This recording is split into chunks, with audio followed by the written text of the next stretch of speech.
एबे आंचलिक पाणीपाग विज्ञान केन्द्र पक्षर पाणीपाग जनित एक विशेष सूचना अथवा आगामी दिन में ओडिशा रे प्रबल ठंडा को नहीं आंचलिक जलवायु केन्द्र पक्षर एक सूचना सामना को आसी तेज बर्तमान जहाँ सूचना मिली 16 तारिख पुणी बढ़ ठंडार प्रभाव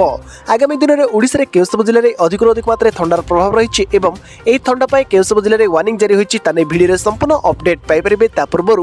भिडियो को लाइक करते चैनल को सब्सक्राइब कर पाखर बेल आइकन को दबाई ऑल नोटिफिकेशन ऑन कर रखते जहाँफल लेटेस्ट पाणीपागर सटीक सूचना सर्वप्रथम आम चैनल आप पाइपर तेज लेट नक चलतु खबर पर नजर पकाइबा। तेबे वर्तमान जहाँ सूचना मिली राज्य में गत किछि दिन है शीतर लहरी जारी रही 10 सहर पारद 10 डिग्री और यार तले रही मात्र रविवार ठारू शीत कमिबार संभावना रही अथवा आज ठारू शीत कमिबार संभावना रही पुणी 16 तारिख बेलू पुणी बढ़ शीत तेबे आंचलिक पाणीपाग केन्द्र पक्षर सूचना दी जाइए। पाणीपाग विशेषज्ञ डॉक्टर शरद कुमार साहू सूचना अनुसार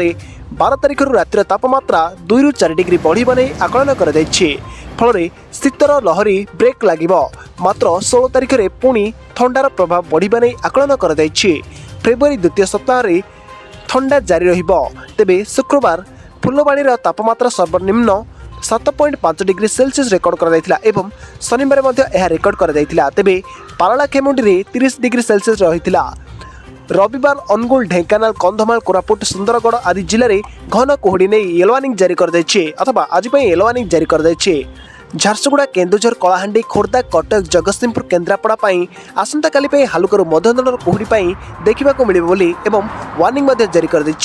परवर्ती 2 दिन में विभिन्न जिले में कुहुड़ी नहीं पूर्वानुमान कर आंचलिक जलवायु केन्द्र अथवा येलो वार्निंग जारी कर आपने अलर्ट रुहतु। तेबे आपण मैंने केउ जिलूर आम भिडियो को देखुं आपण अंचल शीतर परिमाण एवं कुहुड़ीर परिमाण केउं रही भिडियो कमेंट बॉक्स में निश्चय कमेंट कर जनातु। तेबे यह आज मुख्य खबर जब भिडियोटी आपण भल लगी है वीडियो को लाइक करते सांगसाथी मान सहित भिडियोटी को अधिक मात्रा व्हाट्सएप जरिए शेयर करूँ। जदि आम चैनल अच्छे प्रथम आम चैनल भिडियो देखुं चैनल टी सब्सक्राइब कर पाखर बेल आइकन को दबाई ऑल नोटिफिकेशन ऑन कर रखते जहाँफल लेटेस्ट पाणीपागर सटीक सूचना सर्वप्रथम आम चैनल पाइपर। रिपोर्ट स्वागत ओडिशा।